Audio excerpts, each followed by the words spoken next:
Fred is a Georgia native, and let's go ahead and get his thoughts. Being there in Atlanta, how big is this for recruiting?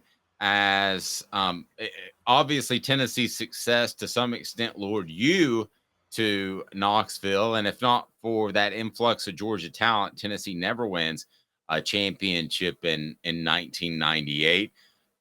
How important are the actual games on the field? Because it's been one-sided recently. It's important. I mean, you beat Georgia in Tennessee. Well, you got all these top recruits there. I mean, there's a lot of top recruits in the state from the state of Georgia coming up for this game. I mean, some of them are coming because they want to see Georgia play, being honest, and then they want to see what Tennessee is like, what the atmosphere is like, and what our fan base is like, and also can we actually pull out the game? If you win this game, it's the number one team in the country. They haven't lost a game in how many? 25 maybe? Is that right?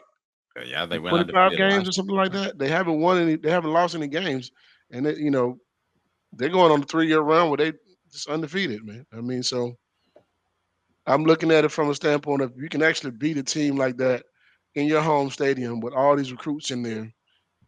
If you win, that means that the crowd is going to be insane. If you win, that means it's going to be an epic night in Knoxville, Tennessee.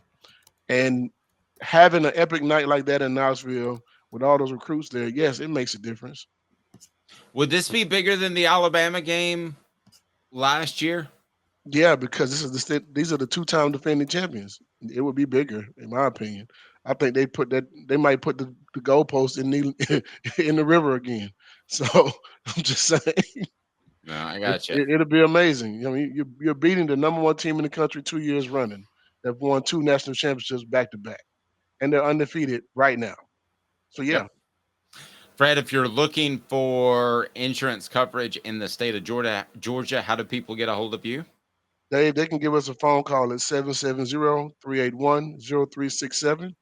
They can also look us up on Instagram and Facebook under Fred White Allstate. We're actually also on X under the same thing. Just Google my name as well when you come to looking for insurance. We are willing to help with anything from home, auto, boat, RVs, um, you name it, life insurance, um, estate planning, all those things. So we can help with any and everything. And we have December is coming up. The shopping season is here. Black Friday is coming up next week as well. Thanksgiving. So if you want to save some money and let us help you with that part of it, trying to help you save some money on your home and your auto insurance, maybe it'll buy a few extra gifts. Maybe it'll buy you one for yourself. But just give us a call. All right. I mean, I know you're going to jump in there, Caleb. Somebody on the message board did post this as I want to bring this up really quickly, Caleb, and then you go where you want to go. Katusa93 says keeping Nico in bubble wrap is not the answer. So I did a little bit of digging. And guess how much weight Nico has gained to this point? Fred, you want to guess how much weight he's gained since January?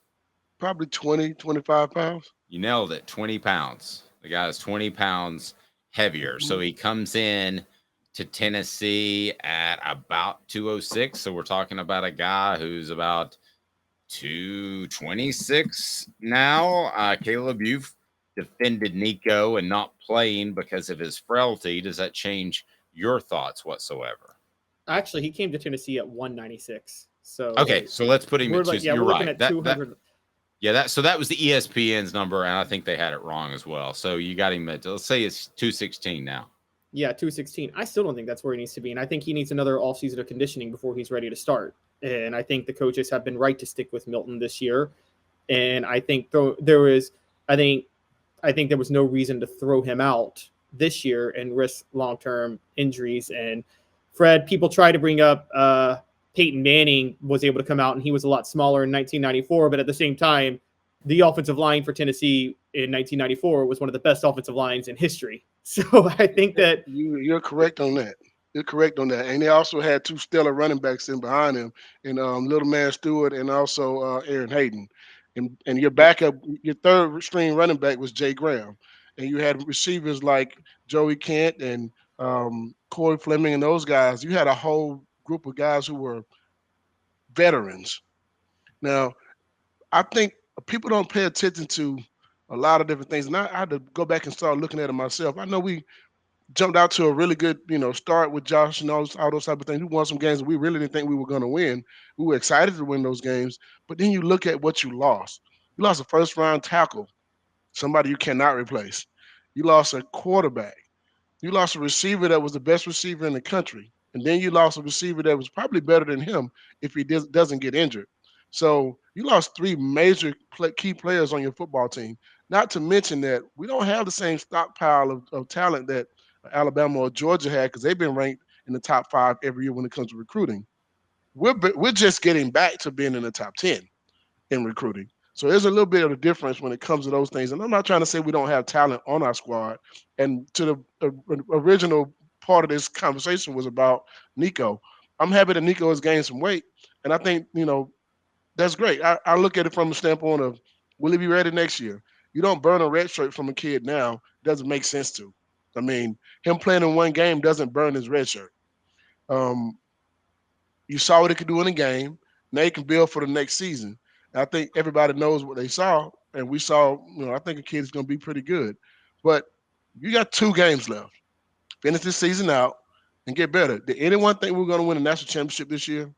I mean, had hope, absolutely, but did we think so? Actually, I don't think anyone thought we could win a national championship this year. However, I think that's what you're playing for.